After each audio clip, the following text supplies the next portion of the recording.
They said the doors were sealed for a reason, that whatever was buried beneath the old cobblestone foundations of 1851 Manhattan was meant to stay silent. But silence, like the dead, has a way of clawing back to the surface. And when they opened the Murphy vault in June of 1934, they didn't find relics. They found records, over 300 ledgers filled with names that were never supposed to be remembered. There are truths that crawl, not walk. Truths that slither through history like serpents behind stained glass. Truths so hideous and destabilizing they were erased from every official archive. Until now. You were never meant to hear this. But once you do, you'll never see your country, your city, your religion, or your family the same way again. This isn't just a story about a family gone mad with power. This is about a design, a machinery of moral control built by the elite, cloaked in holiness and lubricated with the suffering of the forgotten. The Murphy family didn't just create a correctional facility. They forged an altar to domination, hidden in plain sight, and fed its souls. And it began, not with a scream, but with a signature. On January the 12th, 1851, under heavy snowfall, the City Council approved a tax-exempt charter for the House of Religious Correction for Wayward Women. The Murphy name wasn't on the paperwork. It never would be. These people didn't want credit. They wanted control. And the moment that ink dried, a shadow fell over Lower Manhattan. Inside its 4-story brick walls, hundreds of women disappeared, not into the afterlife, but into a system, a process. One honed to perfection by generations of moralists, sadists, and theologians drunk on righteousness. They called it redemption, but it was consumption, a devouring of identity, dignity, and hope. And here's the part that should make your blood run cold. They didn't hide what they were doing. They printed pamphlets, gave sermons, hosted visiting bishops. The city knew, the judges knew, even the churches knew, but none of them cared. Why? Because beneath the righteous surface, this wasn't about salvation, it was about utility, it was about using pain as currency, turning bodies into products, obedience into profit, and sin into a brand. This is the descent. You're already in it. The only question now is how far you're willing to fall. They called it the purification chamber. But what happened inside wasn't purification, it was programming, a cold, ritualistic stripping of humanity masked as spiritual discipline. No candles, no prayers, just stone floors, iron restraints, and the mechanical voice of Mary Murphy reciting scripture over naked, shivering bodies. New arrivals were brought in blindfolded, led down twisting corridors designed to disorient, to unmake them before the real unmaking began. Their names were taken, hair cut short, clothes burned in front of them, symbolizing, as Shah Murphy put it, the death of the unclean self. And then came the 2-part assessment, body and soul. First, Mary.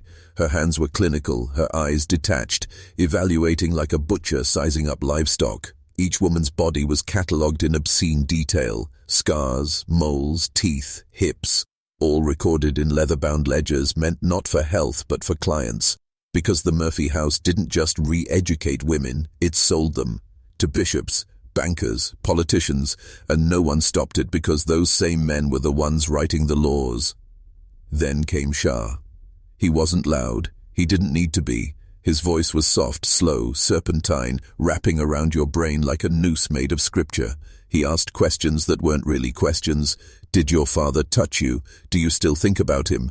Probing for cracks, for hidden guilt, for the exact right place to dig his claws. And when he found it, he smiled. Not out of joy, but certainty. He could mold her now. She would confess sins she never committed, believe things that never happened, beg for punishments she didn't deserve. It was theater, but it was also science. Because what the Murphys understood, what most still don't, is that the fastest way to own a soul is to make it destroy itself. You don't need chains if the prisoner builds the cage.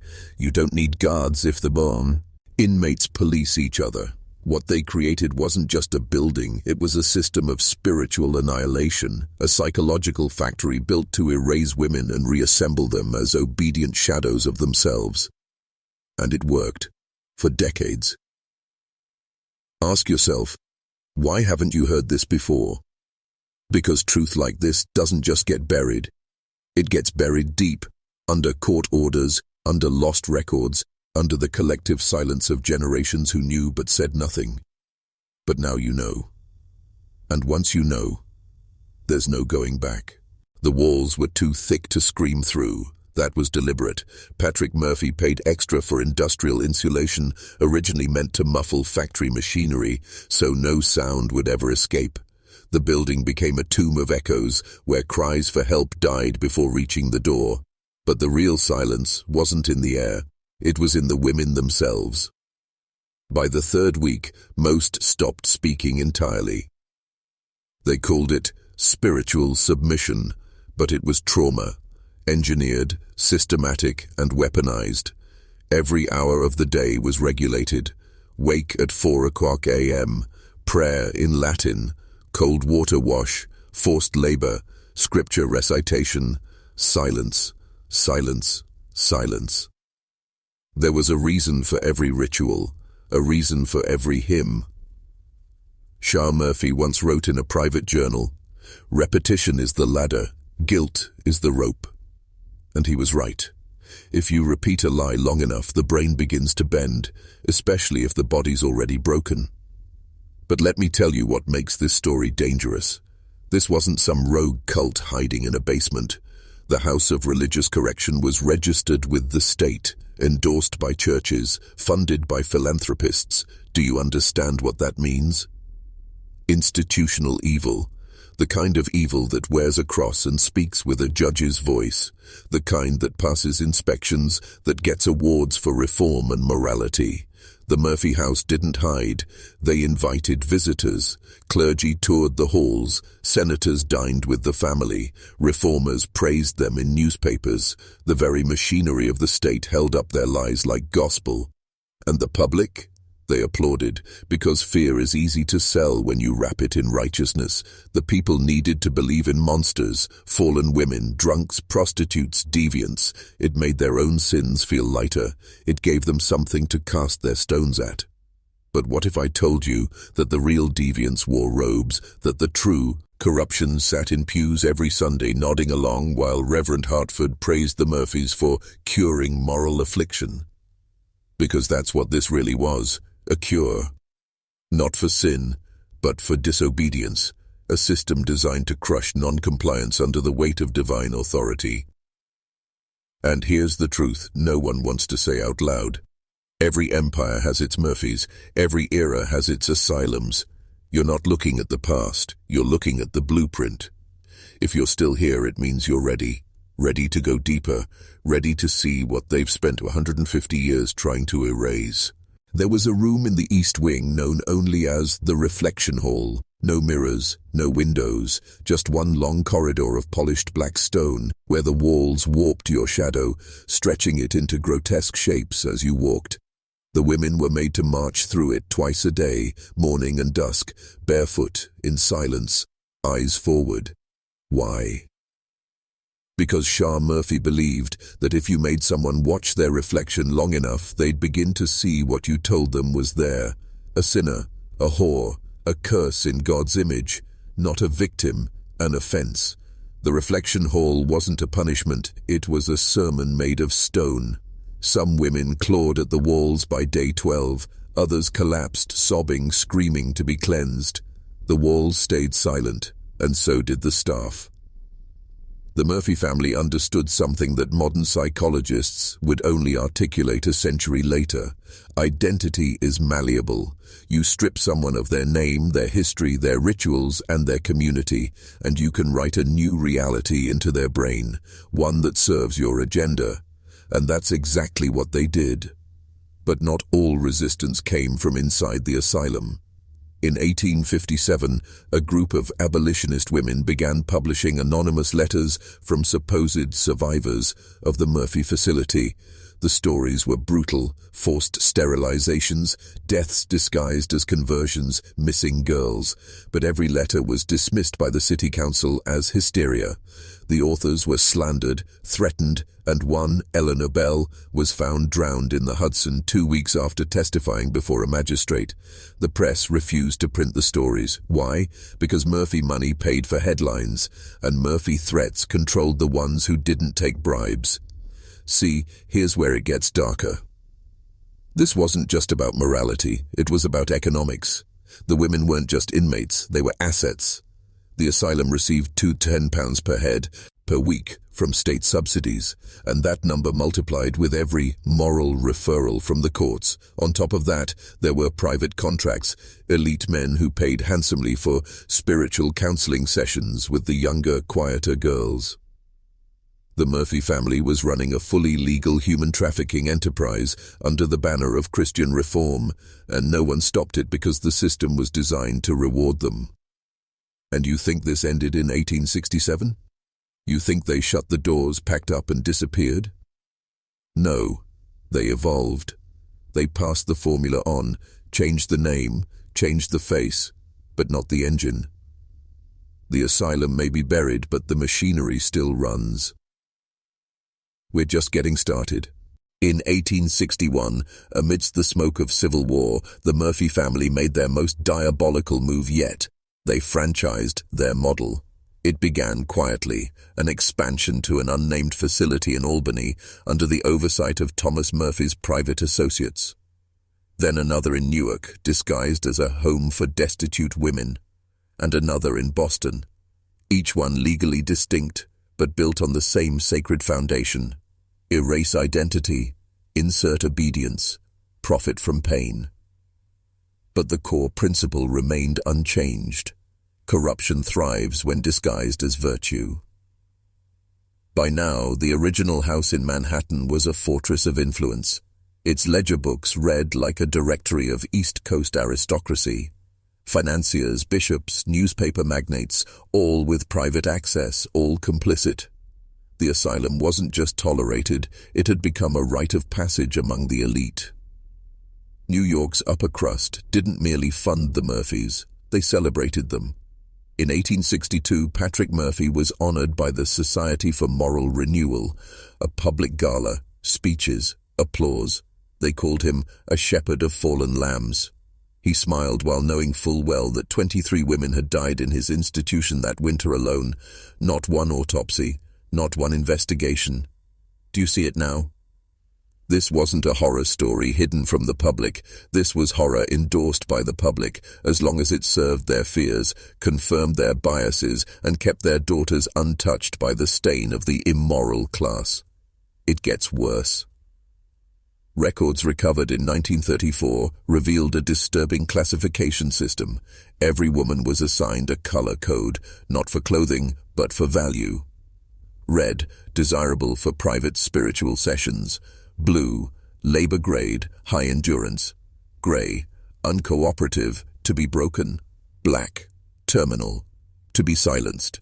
These weren't metaphors, these were literal chalk markings placed above their cell doors. Some women were never even registered with the state.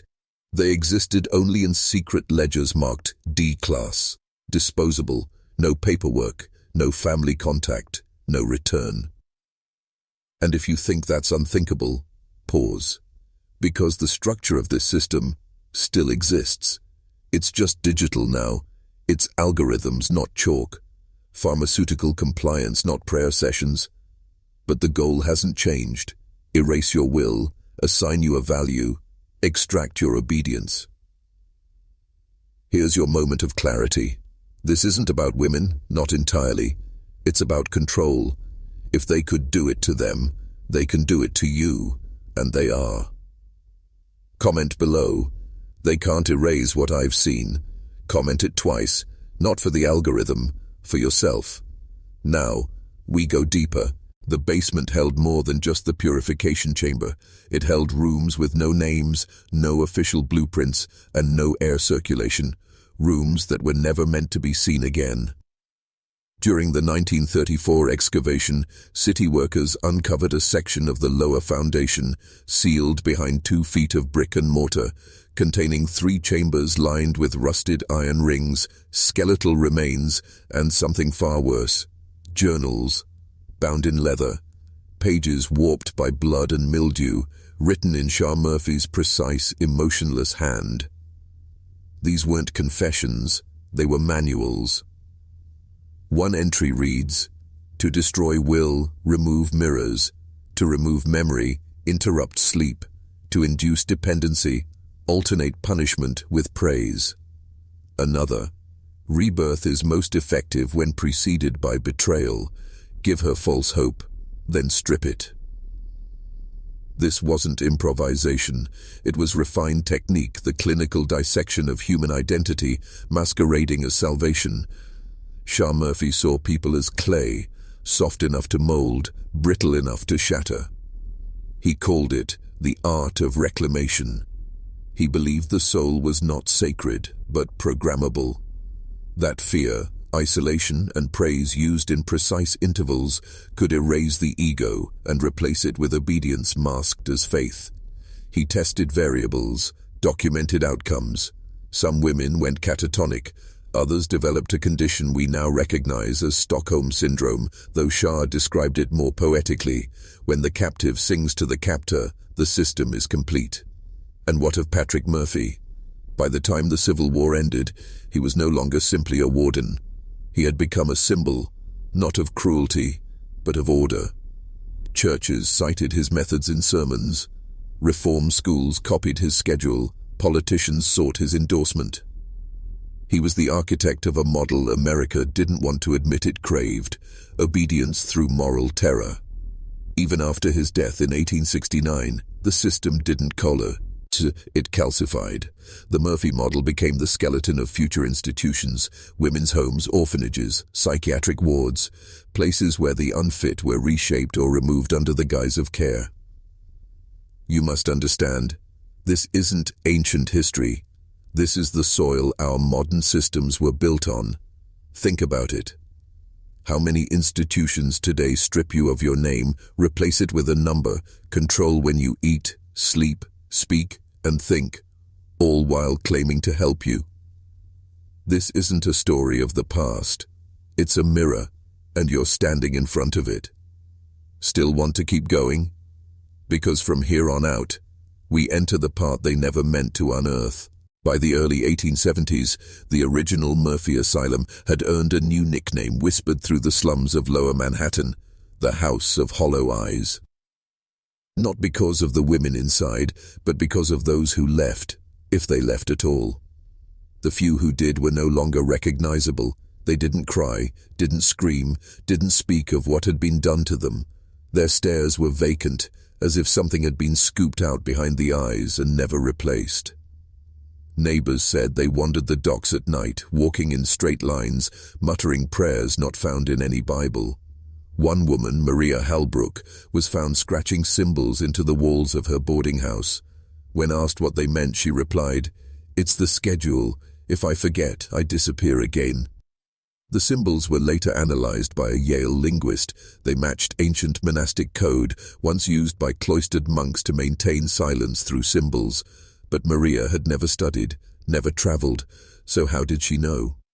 One theory, disturbing but plausible, is that the Murphys had repurposed forbidden religious rituals from isolated Catholic sects, practices long abandoned by the Church for their destructive psychological effects, rituals designed not to heal, but to erase.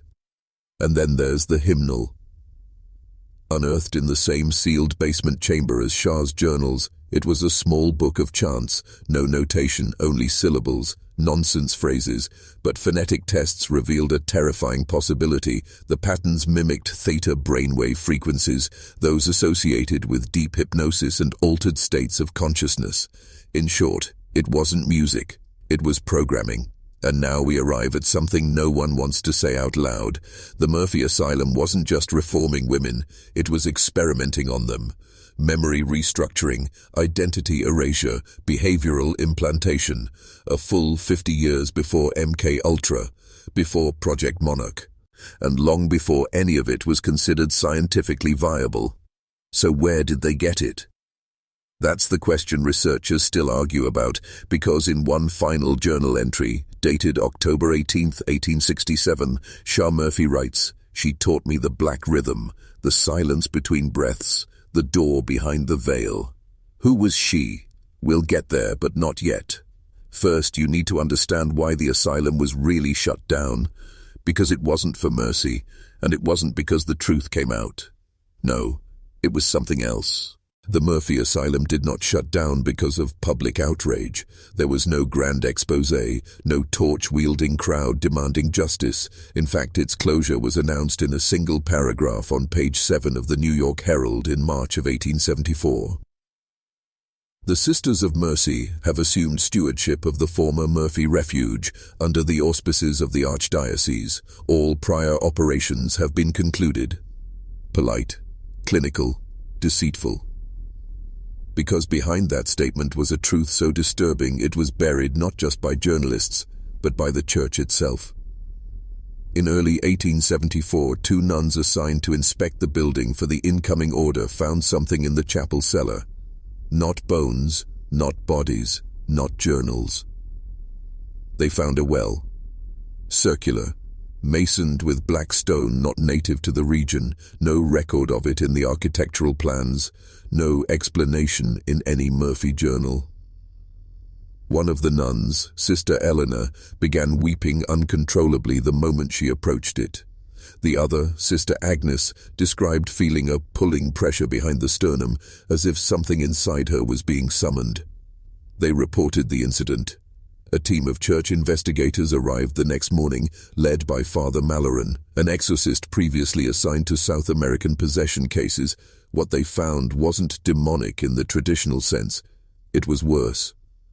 The well emitted no sound, not even when stones were dropped in. It was a vacuum of acoustics.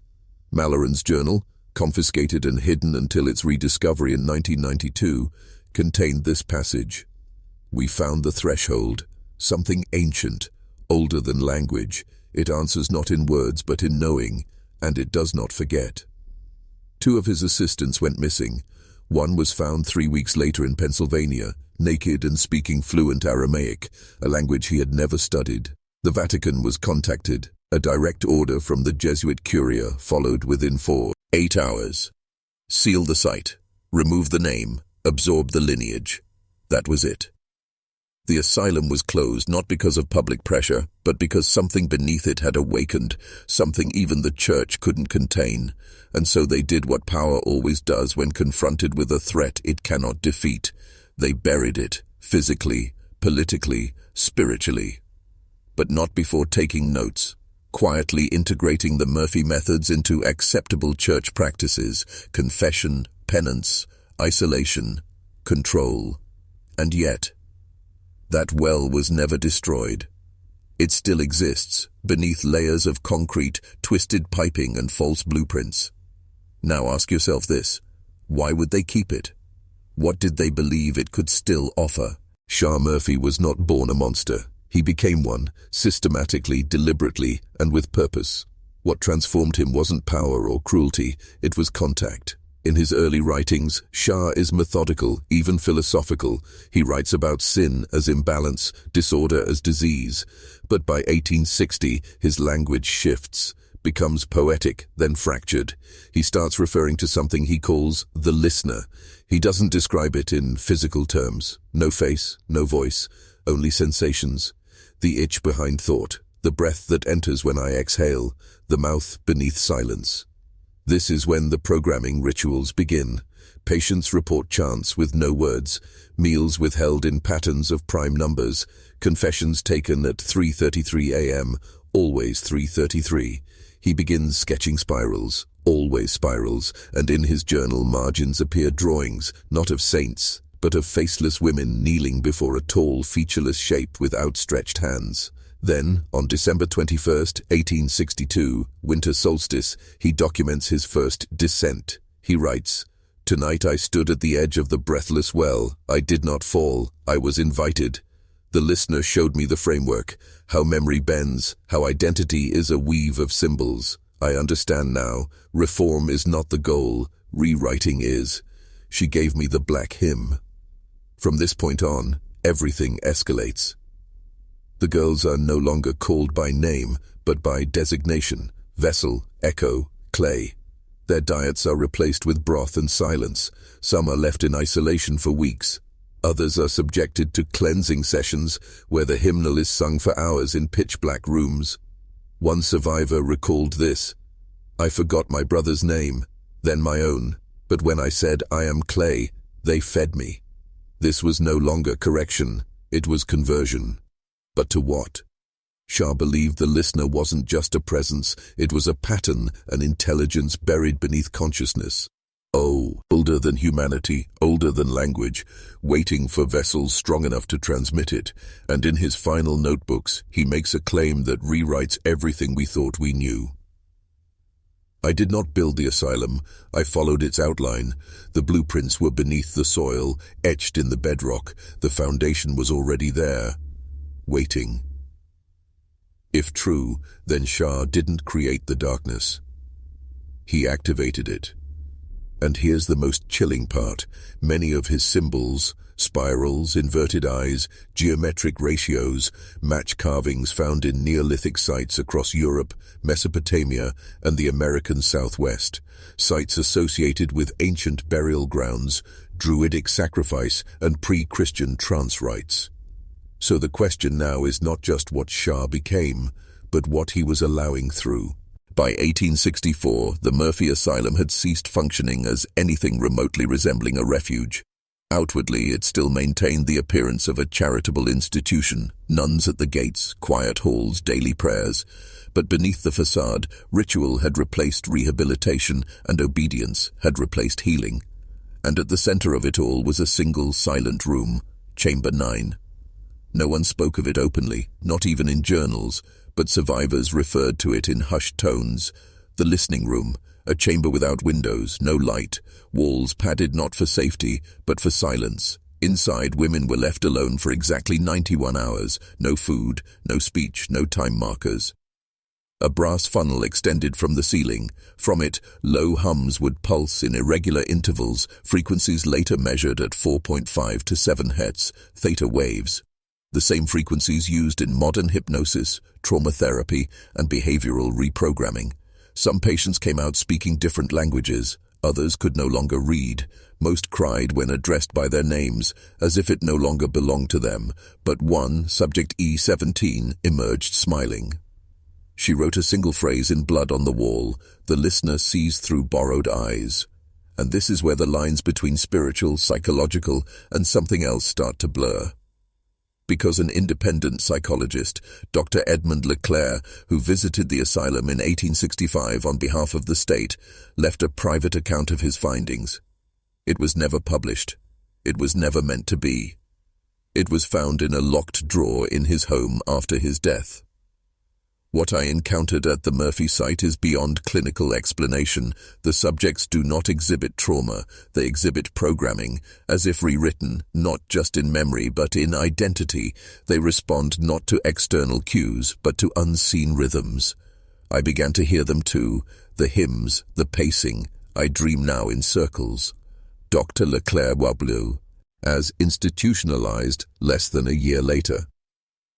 Even the architecture of the asylum began to shift.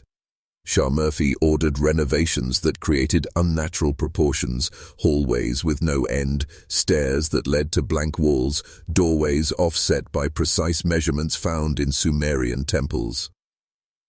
The building became a tuning fork, a conduit, and this is where the Jesuits started paying attention. Unbeknownst to the public, 2 members of the Society of Jesus were embedded within the asylum by 1866.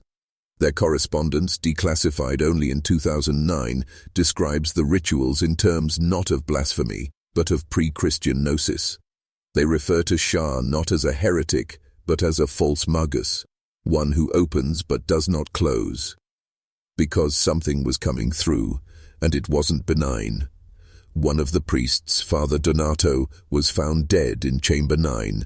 No wounds, no marks, only a spiral carved into the floor and both of his eyelids removed. He had written a final line in Latin, Apparuit ostium, nunc audit. He opened the door, now it listens. By the summer of 1867, the air around the Murphy Asylum had changed, literally. Residents in the surrounding hills reported an unnatural stillness. No birdsong, no insect noise. Dogs refused to approach the gates. Farmers claimed their livestock avoided the northern pasture near the asylum wall, as if some scentless boundary had been drawn.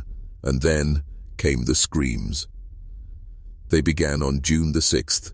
First one, then many. Each night, just after 3:33 a.m., always 3:33, sharp, guttural female cries. Witnesses described them not as human pain, but something worse, the sound of memory being erased. And then, silence.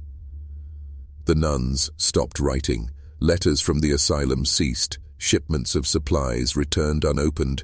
Deliveries were left at the gates. It was as if the entire building had gone deaf and blind to the outside world. Until the morning of July 13th, 1867. A plume of black smoke rose from the east wing. Not flames, just smoke, thick and unmoving. And the gates stood wide open for the first time in 16 years. Local authorities entered cautiously. What they found was not carnage, it was emptiness. Beds made, food rotting on plates, journals mid-sentence, instruments laid out in surgical precision, but no people, not a single living soul. Just a trail of scorched spirals etched into the floor, leading down into the sublevels. There, beneath the foundation, they found what investigators later called the tapestry room. No one has ever released photos. But the written account from Deputy Marshal Horace Clemens described a chamber of unbroken stone, walls inscribed with script not found in any known language, one large slab at the center, and seated upon it, a girl, pale, silent, eyes entirely black. She did not blink, did not breathe, she simply mouthed the words, "It is listening still." Shah Murphy was never found. Some claimed he'd been taken, others say, he'd ascended, whatever that meant. But the official explanation that followed was swift, sanitized and precise. A boiler malfunction caused hallucinations from gas leaks. The building was declared unstable and demolished by winter. The land was sold in private auction. The records were sealed. But one man refused the silence. Isaac Dorian, a civil engineer contracted during the demolition. He found something embedded beneath the central floor, metal rods arranged in geometric patterns, inscribed with pre-Columbian glyphs that predate any known European contact with North America. He took one, hid it, and 3 weeks later, he vanished. His son kept a journal where he recorded his father's final words. "It's not a place, it's a signal. We didn't bury it. We just stopped hearing it." But something changed after the collapse. Women across Virginia began dreaming in spiral patterns. Some drew images of the asylum without ever having seen it. Others began speaking dead languages. One was committed after she tried to remove her own eyes, whispering, "The listener must not see." And yet no press, no public inquest, only a quiet decree from the Commonwealth. The Murphy site is to remain sealed under state protection indefinitely. What were they protecting? They called them the Echoes. 6 women, survivors, though no one could explain how they escaped the asylum before its disappearance in July 1867. They surfaced over the next 5 years in scattered towns across Virginia and Maryland, each one silent, malnourished, and fixated on spirals. None remembered their names. Local law enforcement treated them as vagrants, while clergy whispered they were possessed. It wasn't until 1881 that Dr. Marion Graft, one of the earliest female neurologists in the U.S., brought them together in her private institute in Baltimore. She kept meticulous records. Under light hypnosis, a technique barely understood at the time, the women began to speak. Not in full sentences, but fragments, repeated like chants. Phrases emerged that matched inscriptions found in the tapestry room. One phrase surfaced from all 6 echoes. Murphy listens, Murphy learns, Murphy repeats. They weren't referring to the man. They were referring to the building. Dr. Graft began to suspect that what occurred inside the asylum had imprinted something, not on the mind, but on the nervous system. Their body temperatures dropped in sync, heart rates fluctuated not with stress but with tones. When exposed to specific frequencies, their pupils dilated and their hands moved involuntarily in rhythmic spirals. This wasn't memory, it was programming. One echo, designated Catherine, responded to a theta wave broadcast by writing a complete passage in Linear A, an undeciphered script of ancient Crete. Another woman whispered, "I am still beneath," when placed in complete darkness. Graft's most shocking discovery came in 1883, when she attempted deep regression using a mirror-based induction method. Catherine flatlined for 3 minutes, no heartbeat, no breath. When she revived, she drew a symbol on the wall, a perfect spiral of 13 turns, pierced by a vertical line, the exact glyph carved onto the eye sockets of Father Donato, the Jesuit priest who died in Chamber 9. By 1884, Dr. Graft's writings grew erratic. She began referencing dreams of humming walls, of architecture that rearranged itself, and of a woman with no mouth who stood at the foot of her bed at night. Her final entry, written in red pencil. The echoes are not survivors. They are transmitters, receivers. The Murphy site did not end. It continues, through them, through us. We were tuned. Now we vibrate, and something else hears. She was found dead 2 days later. No cause. The echoes disappeared from her facility the same night. Doors locked. No footprints, only a recording cylinder left behind playing a constant low-frequency hum at 4.66 Hz. The same tone later picked up beneath the new courthouse built atop the former asylum grounds. That hum never stopped. The courthouse built over the former Murphy Asylum was finished in 1902, a clean Romanesque revival structure, praised for its symmetry, balance, and unique floor plan. But beneath its beauty, something was hidden. In 1921, a junior architect named Elias Brand was tasked with refurbishing the East Annex. What he found in the blueprints wasn't just odd, it was impossible. The original plans for the courthouse's foundation contained overlapping dimensions, geometries that folded in on themselves, and a basement level that was never built, or so he was told. He investigated. He removed the floorboards of the lowest chamber and discovered an access hatch made of cast iron, locked from the inside. Elias contacted the county. Within 48 hours, he was dismissed from the project. Within 2 weeks, he was committed to St. Jude's Sanatorium, where he repeatedly screamed one phrase before falling permanently silent. The spiral doesn't end, it just folds in. Elias wasn't the only one. Throughout the 20th century, 7 architects, 4 engineers, and 2 legal clerks working in that courthouse either vanished, developed acute schizophrenia, or committed suicide. Each left behind drawings, spirals always, sometimes in blood, sometimes etched into concrete walls beneath their desks. In 1973, declassified CIA documents revealed something stunning. The Murphy Courthouse had been listed as a black site under the codename Station Wraith.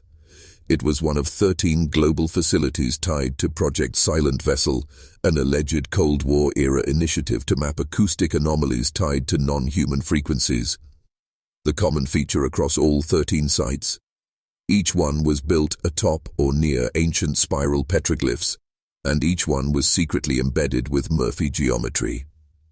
This geometry, first recorded from the asylum's sublevels, features structures designed not for human functionality, but for vorticity Dissonance. They amplify frequencies between 4 to 5 Hz, tones not audible to the ear but felt in the spinal cord and base of the brain. Scientists at Station Wraith allegedly documented temporary memory loss in staff exposed to tonal pulses, instruments self-tuning to unknown harmonic intervals, dreams that were shared across multiple test subjects. One whistleblower, codename Indigo Vulture, smuggled out a photo in 1981, a scan of a courthouse sub-basement that shouldn't exist. Inside it, a metal spiral suspended in air, humming so powerfully the image appeared blurred at the center, as though the space itself bent.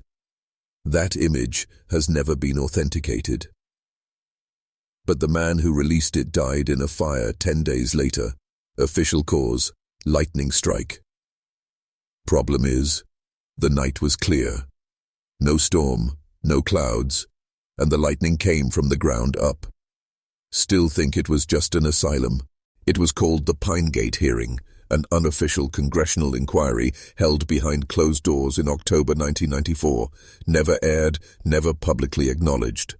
Attendees were limited to 8 senators, 3 CIA liaisons, and 1 civilian witness granted immunity in exchange for testimony.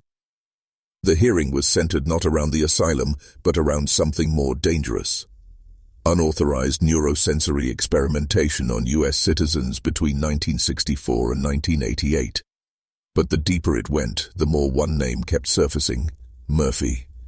The civilian witness was a former Department of Defense contractor, codename Red Hall, who claimed to have been stationed at 3 silent frequency labs over a span of 14 years. One of those labs, the lower chamber beneath the Murphy courthouse, known internally as Wraith Cell 3.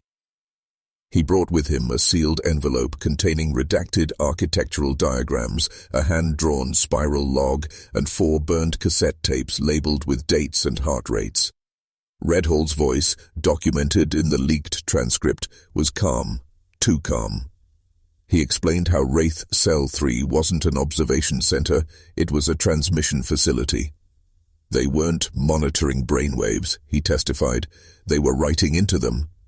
Through low-frequency pulses, the team discovered they could implant suggestive emotional states into subjects within a 1-mile radius: fear, joy, obedience, even dread. The key variable: exposure to spiral geometry and harmonic reverb simultaneously. The Murphy site was the most successful. Why? Because it had already been primed.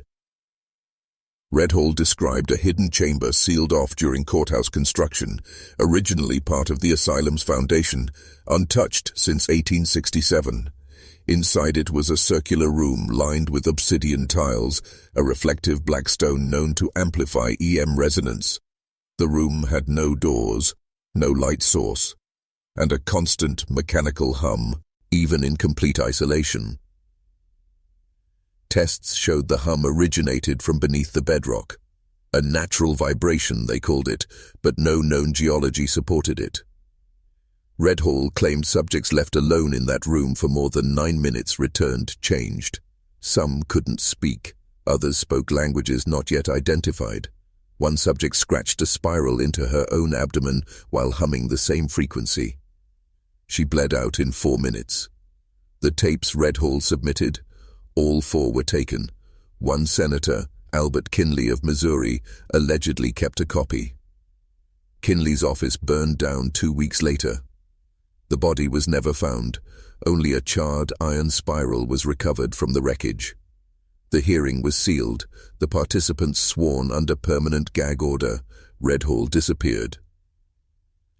The only remaining piece of evidence, a 2-sentence memo written by an unnamed senator. The Murphy geometry does not suppress, it synchronizes. We are no longer asking what it does, we're asking who made it.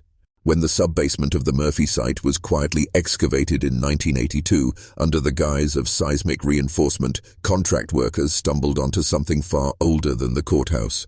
Embedded deep in the walls, beneath layers of limestone and brick, were fragments of language, not carved, not painted, fused.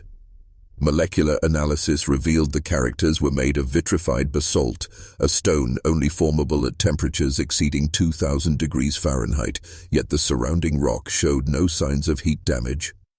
And the language? It wasn't English, it wasn't Latin, it wasn't anything known. The characters formed tight spirals, not just aesthetically but structurally, each word looping into the next, creating a sentence that folded in on itself, eternally recursive. A linguistic Ouroboros. Enter Dr. Clara Vishnik, a cognitive archaeolinguist from the University of Chicago. She was granted secret access for 3 days under Project Silent Vessel and was the only civilian to ever translate part of the Murphy inscriptions. Her partial translation, leaked in 1997, reads, "We sang the stone remembered. Those who forget will spiral inward, and they will not know the spiral is them." Clara vanished 6 weeks later on a research trip to Monteverde, Chile, one of the oldest pre-human settlements ever discovered. The local police found her tent unzipped, her boots inside, her journal open. Drawn across 4 pages was a perfect spiral surrounded by phrases scrawled in blood. It listens. The song is not over. We were built to echo. The implications shattered known linguistic theory. The Murphy inscriptions, now believed to predate Sumerian cuneiform by 20,000 years, suggest a form of communication not meant for human eyes, but for resonant frequencies. When one symbol from the site was laser-etched onto a copper plate and struck with a sound wave at 4:10 Z, the room's temperature dropped 7 degrees, several instruments malfunctioned. One technician bled from the ears, another spoke in tongues for 13 minutes. None of them remembered it afterward. Project Silent Vessel labeled the language pre-sentient harmonics, a term suggesting these inscriptions were created before consciousness as we know it. But who or what made them? A fringe theory within the Murphy dossier speaks of the architects, a species or force predating humanity, possibly not biological, who communicated through shape and vibration, embedding their conscious code into stone across time. Murphy, it seems, is one of 7 convergence points where these inscriptions were later activated, each site forming part of what's called the resonant web. We don't know what happens if the web is completed. Deep in the forests of southern France lies the Chapel of St. Leontius, a forgotten stone relic older than the Vatican, abandoned in 1712 after what the church cryptically termed a static miracle. Its doors were sealed, its records purged. But in 2001, under pressure from a Vatican subcommittee on anomalous relics, the chapel was unsealed and surveyed. The investigation team was led by Father Michel Rousseau, a Jesuit historian, and Dr. Adrian Temi, a sound engineer from the European Acoustic Research Society. What they discovered inside was never meant to be seen. The 12 monks who once inhabited the chapel were still there, intact, upright, and calcified. Their robes were faded but untouched by rot, their bodies preserved not by embalming or freezing, but by a form of instantaneous petrification. Each monk stood in the same position, mouth agape, eyes rolled back, and spiral scars etched into the palms as if from within. The only sound in the chapel was a soft hum, inaudible to the human ear, but picked up on equipment as a 28.2 Hz infrasonic tone, constant and unwavering. Dr. Temi triangulated the source of the tone. It wasn't coming from above or below, it was coming from the walls themselves. When the interior walls were stripped, what they found was devastatingly familiar to anyone who had reviewed the Murphy case.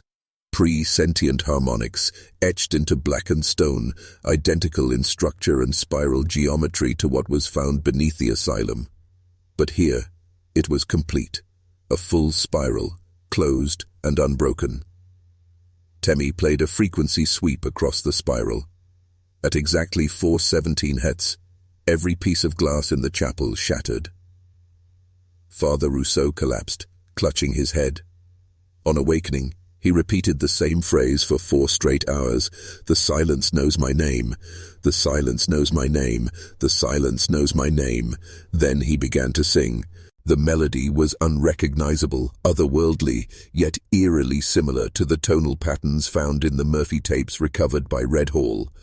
The Vatican declared the site demonically resonant and resealed it with concrete, calling it an acoustic contagion. Temi never published the full report. He died 5 months later in his apartment, every surface covered in spirals drawn with a tuning fork dipped in blood. The case files refer to these harmonics as neural templates, codes that rewrite perception, memory, even belief. The chapel appears to have activated one such template, an ancient song embedded in the walls, waiting for human ears. But what's more terrifying? Identical inscriptions were found at 3 other locations tied to the Murphy frequency map: an abandoned mine in West Virginia, a sunken structure off the coast of Sicily, and a crypt beneath a children's hospital in Prague. Prague, 1964. The St. Castora Children's Hospital was quietly shut down after a series of mysterious disappearances. No public announcement, no transfer of patients. One day it simply ceased to exist on city records. But underground, it remained. In 1992, urban explorers breached the lower level, expecting dust and broken cots. What they found was an untouched ward, beds made, IVs still hanging, toys neatly placed, but not a single sign of human presence, except the walls.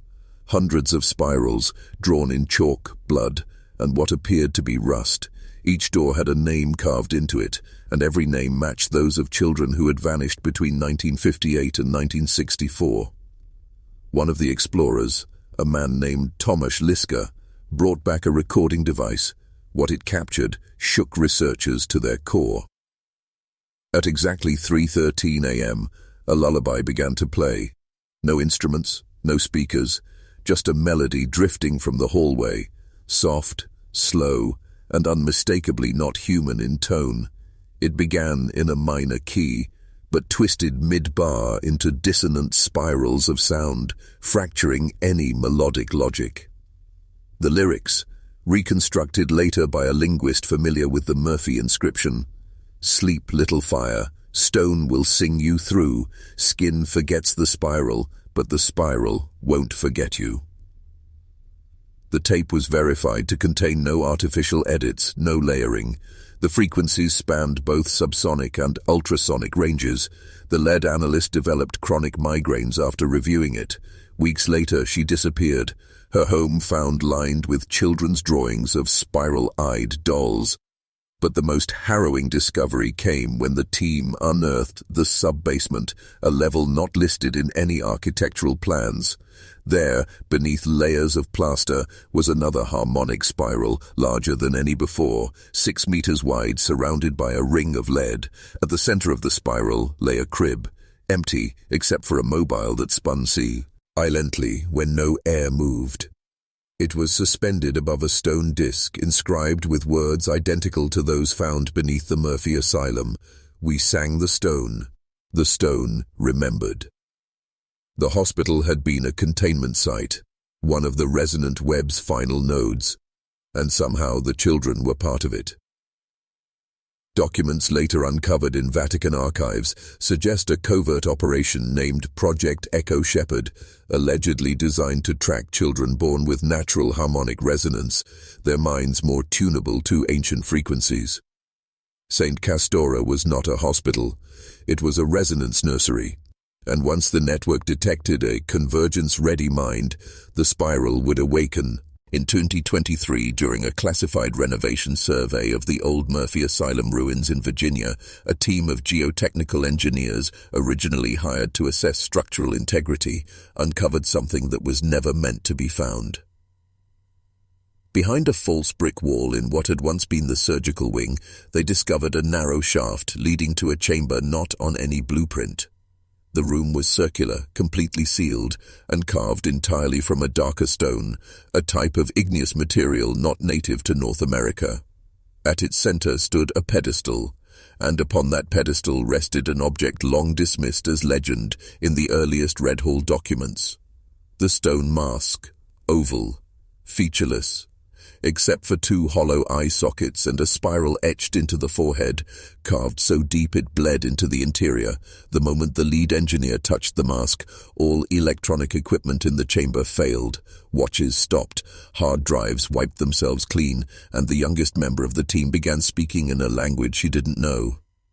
She repeated one phrase: "It sees the voice that wears it." Experts brought in to examine the artifact noted that it was not stone in the traditional sense.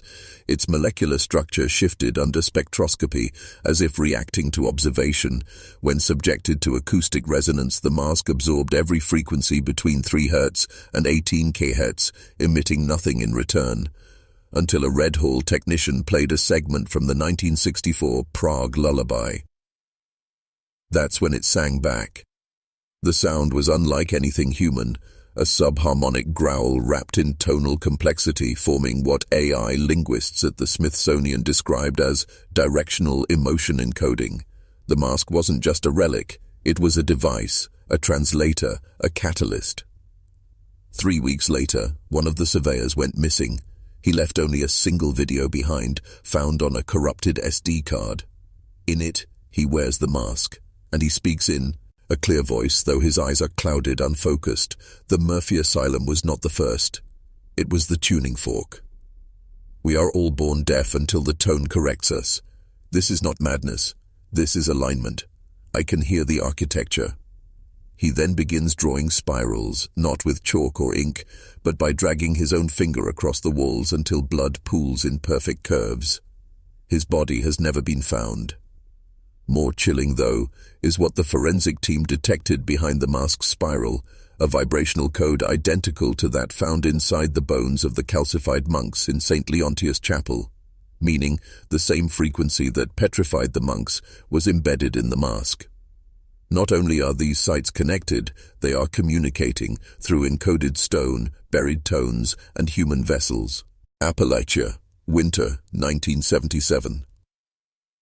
The town of Gallows Trace, nestled deep in the Blue Ridge Mountains, had always been quiet, forgotten by industry, avoided by maps. But that year, the children began to dream, and they all dreamed the same thing.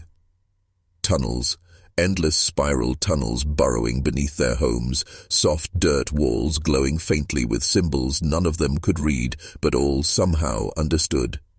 In the center of each dream stood a figure, tall, masked, arms outstretched, not threatening, not inviting, but waiting.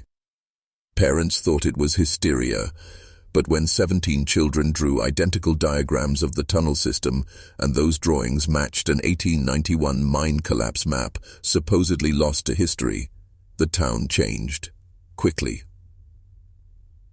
One child, Lucas Bell, woke up screaming one night. His fingernails were packed with soil, his feet were stained with clay. A trail of spiral symbols led from his bed to the backyard, where a previously sealed mine entrance had been excavated from the inside. What they found beneath wasn't a mine, it was a vault. Inside, a collapsed room carved in the same dark, volcanic stone as the Murphy mask. On the walls, more spirals, each interwoven with sound glyphs and ancient musical notations similar to those found on Mesopotamian tablets. But in the center, etched in deep relief, was an image no one could explain. A figure, wearing the exact mask found in the Murphy ruins, stood over a group of kneeling people, their skulls opened and spiral tendrils connecting their minds to the figure's chest, not head, chest, where a stone spiral heart pulsed outward with radiant waves. 2 days later, every child in Gallows Trace went silent. No speech, no writing, they simply stared, until the precise moment the vault was resealed, at which point they collapsed unconscious. Autopsies of 2 children who died from unrelated illness revealed calcification in the inner ear, identical to the stone ear phenomenon seen in the Leontius monks and one technician from the Prague site. The phenomenon became known as the harmonic stare, a state of cognitive fixation triggered by exposure to certain subterranean resonances, and Gallows Trace became the first confirmed case in North America. In 2004, a leaked Pentagon memo revealed a now-defunct DARPA initiative, codenamed Project Spiral Veil, aiming to isolate and weaponize the frequencies found at Gallows Trace and the Murphy site. One operative's journal described the mask as, "Not a tool, not even a relic, it's a key, but we don't know if it opens the door or keeps something in." London, 1994. The crypt beneath St. Uriel's Cathedral had been sealed for over 300 years. Most believe the lower level was lost in the Great Fire of 1666, but during restoration work a mason broke through a false slab and discovered a descending staircase, spiraling downward for 7 complete turns. No torches, no lamps, and yet the air shimmered faintly, as if vibrating. As archaeologists descended, their instruments began behaving strangely. Compasses spun in place, seismographs registered movement in the stone, even though the ground stood still. One researcher, Dr. Evelyn Moreau, described the sensation as not pressure on the body, but inside the skull, like someone humming beneath your thoughts. The crypt was oval, built from the same volcanic material found in Virginia and Gallows Trace. But more disturbing was what stood at the room's center, a book. Bound in something that resembled granite but felt like flesh, the book was warm to the touch, its surface pulsing faintly. Its cover bore no title, just the spiral. But under blacklight a pattern appeared, a score of musical notation layered with anatomical diagrams showing the human brain split open and embedded with sigils. Each page inside was carved, not inked, engraved symbols wrapped around spiral paths, forcing the reader to turn the book as they read, drawing them in. Some researchers refused to touch it, calling it a psychological centrifuge, pulling the mind inward until you forgot you were reading at all. Dr. Moreau spent 3 weeks studying it. By the end, she could recite entire passages in a language that doesn't exist. She claimed the book was not written to be read, but to be heard. One passage she translated read, "The voice of the stone is not words, it is intent, thought, carved into silence, and silence made alive." The book detailed a ritual, the construction of a harmonic C, hamber using spiral design, pitch-specific stones, and living vessels trained to resonate. It mirrored the architecture beneath the Murphy Asylum, the mine in Gallows Trace, and a forgotten cave beneath Cappadocia, where a pre-Christian sect disappeared without trace. But most chilling, beneath the book, under a glass floor, were 6 skeletal figures positioned in a perfect circle, all seated, all facing inward. Skulls opened, and inside each, tiny spiral carvings glowing faintly, still warm, even after centuries. A week after the book's discovery, St. Uriel's Cathedral burned to the ground. No accelerant, no cause. Only a single phrase was found, scratched into the limestone wall by an unknown hand. The choir awakens. The conductor returns. They called it the 9th scale. In 2008, acoustic archaeologist Dr. Marcus Vellum published a controversial report titled Harmonics of the Forgotten Mouth. His research, dismissed by mainstream academia as speculative mysticism, documented a pattern discovered across 6 ancient sites, Virginia, Cappadocia, Gallows Trace, and the London Crypt among them. Each location had spiral carvings, each contained engraved sound glyphs, but more specifically, each encoded musical intervals not found in any known tuning system. Dr. Vellum recreated these notes using digitally modeled resonant chambers, and what he discovered defied traditional theory. An impossible frequency, positioned between B and C, but neither, not microtonal, not dissonant, just wrong. It couldn't be played on modern instruments. Stringed instruments warped under the tension, pianos failed, voices cracked, but when digitally synthesized, the notes seemed to produce one consistent result: spiral motion in water. Even in sealed containers, water began to rotate, clockwise at first, then slowly reversed. Metal near the speakers vibrated in spiral waveforms, and more disturbingly, human subjects listening to these tones reported identical experiences. "I'm not hearing it. I'm remembering it. The sound curves inward. It wants to go deeper." One of Dr. Vellum's test volunteers, a trained opera singer, attempted to vocalize the 9th scale note.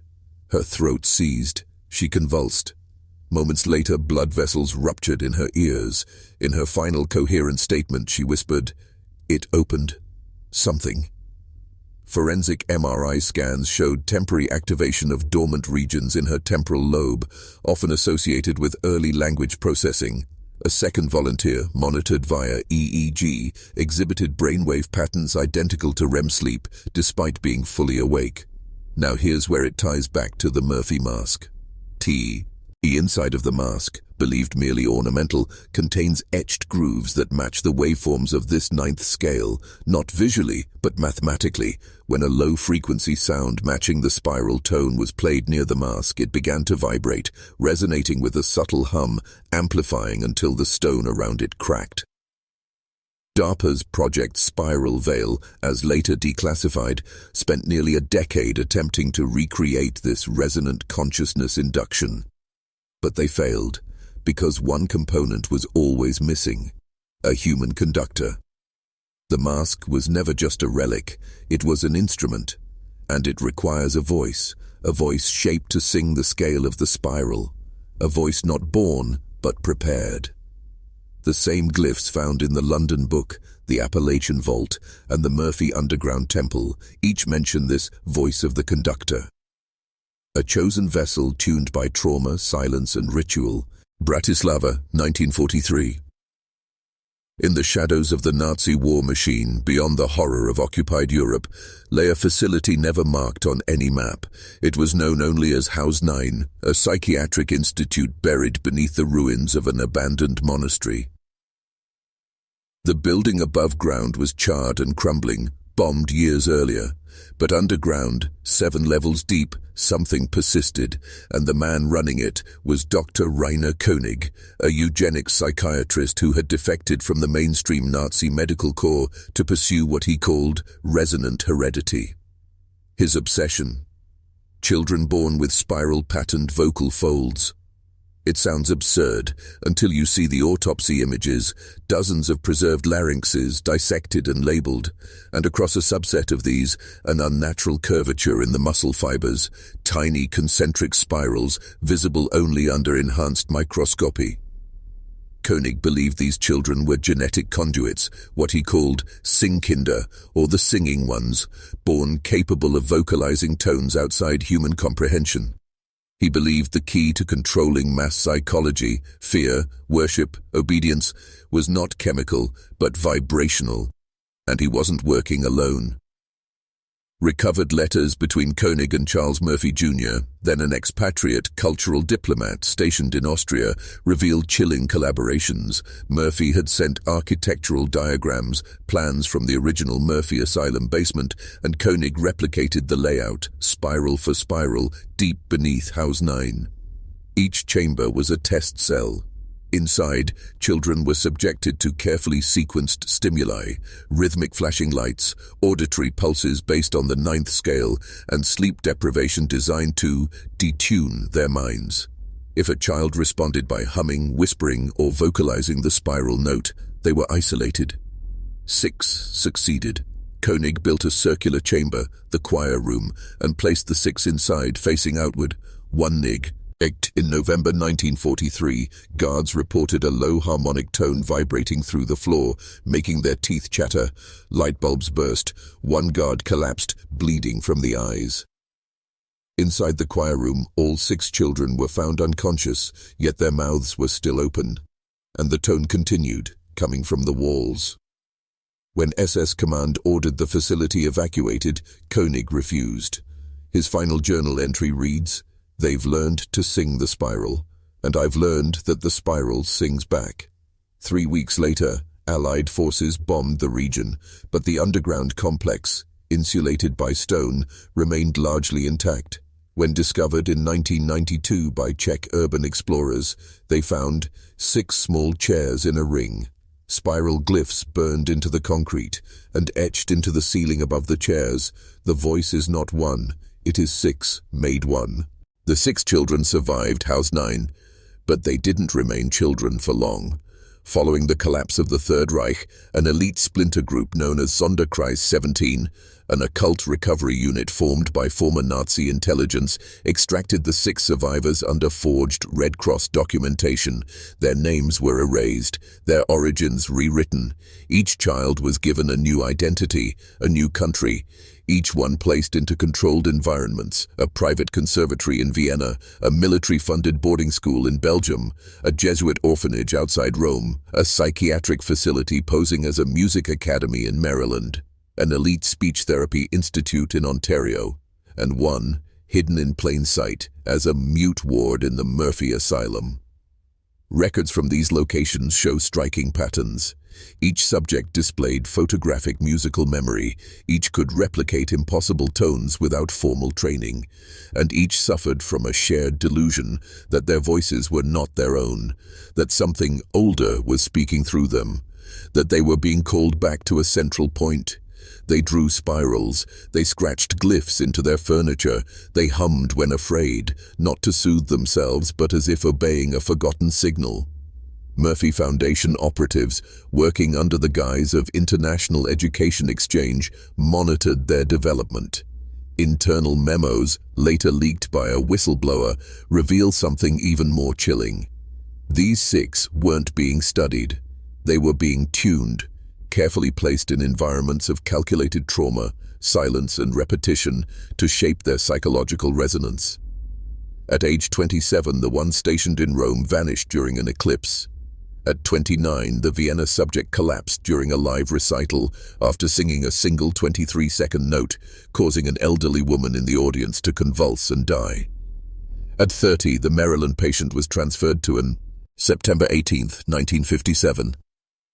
A quiet Wednesday evening, but in a small radio station just outside Roanoke, Virginia, WKVX 103.5, an overnight host named Cliff Baldwin prepared for his routine midnight segment, Echoes of the Past, a sleepy hour of classical music and archived voice recordings. That night he played something not on the station's catalog. A 7-inch acetate record, unlabeled, slipped to him earlier that week by a strange man claiming to be a former military archivist. The man said only this: "Play this at midnight. One time only. Don't keep the tape." At exactly 12:01 a.m., Baldwin aired the mysterious track live. Listeners across 5 states would later describe the same experience, a low harmonic drone rising into a 6-part chant. Not music, not exactly, but something primal, layered, dissonant, and hypnotic. Within 60 seconds, reports began flooding in. Nosebleeds, migraines, visual hallucinations of spirals moving across walls, children crying without cause, radios refusing to shut off, even after being unplugged. At 12:07 a.m., the signal cut. The station's power grid fried from the inside, blowing out every fuse in the building. Cliff Baldwin was found collapsed at his desk, still alive, but catatonic, whispering something under his breath over and over. "The voice is returning. I've heard it once. I'll hear it again." The recording was seized the next morning, not by police, not by the FCC, but by agents bearing Murphy Foundation insignia, who issued a federal gag order and claimed the broadcast was a hoax. But they were too late. A technician named Raymond Collier, who had been monitoring the station's backup feed remotely, had already captured a partial copy of the audio on reel-to-reel. And in 1983, while digitizing old files for a local college archive, he found it again. That file, now known in deep web circles as the Spiral Choir Tape, became the subject of mass conspiracy. Every copy eventually went missing.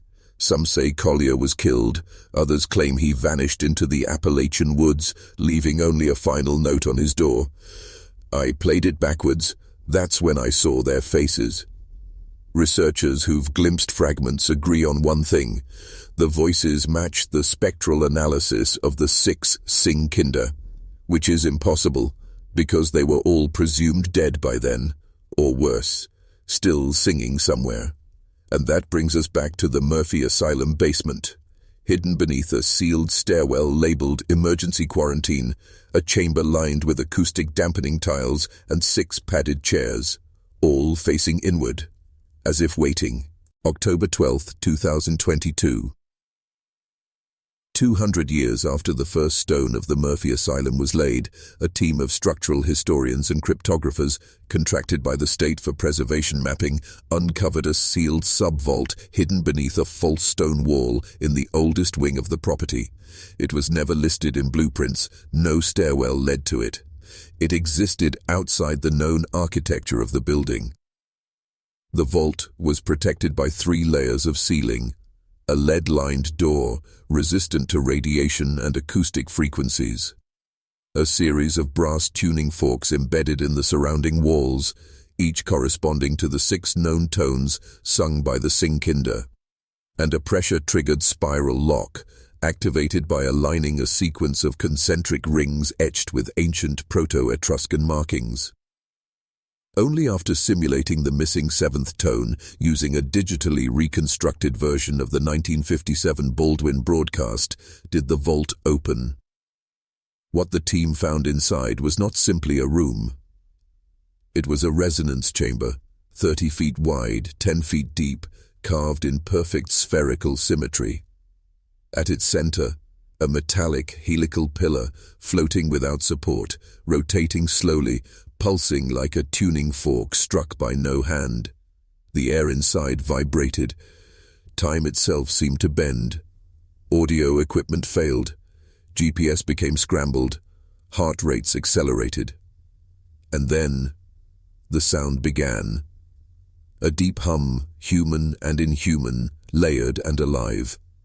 Not from speakers, not from outside, but from within every person present. The pillar had somehow attuned their vocal cords, forcing their bodies to resonate in pitch. One man collapsed. Another began weeping uncontrollably. A woman's voice, recorded faintly by analog backup gear, said, "It's singing us. We're the instrument." Then, the spiral glowed. Each ring began rotating independently, like a celestial orrery. And in the chamber walls, faces began to form, 6 in total. Egging like imprints through liquid stone, mouths open, silent but not still. A second voice, a voice not present in the room, entered the mix. "The gate is not a door, it is a song, and we are all becoming the chorus." Panic ensued. The team fled. The room sealed itself shut, the helical pillar collapsing into dust, vanishing into the cracks of the floor. But on every device that survived, one file appeared. Without upload, without input. Spiral Choir 2, Convergence, Wave. Duration, 3 minutes, 33 seconds. No waveform, no metadata. Just sound. Pure resonance, impossible harmony. Every person who listened to it reported the same after effect. Dreams of a winding staircase descending endlessly. Whispers of lost names spoken in harmony. And the overwhelming sense that somewhere, deep beneath the fabric of our world, a choir still sings, waiting to be heard, again. And that is where the trail ends, or begins. The Murphy Asylum, the Spiral Choir, the 6.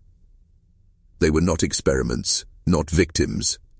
They were keys, shaped by suffering, tuned by trauma, and meant to unlock something we were never meant to hear. Now that you know, can you hear it too?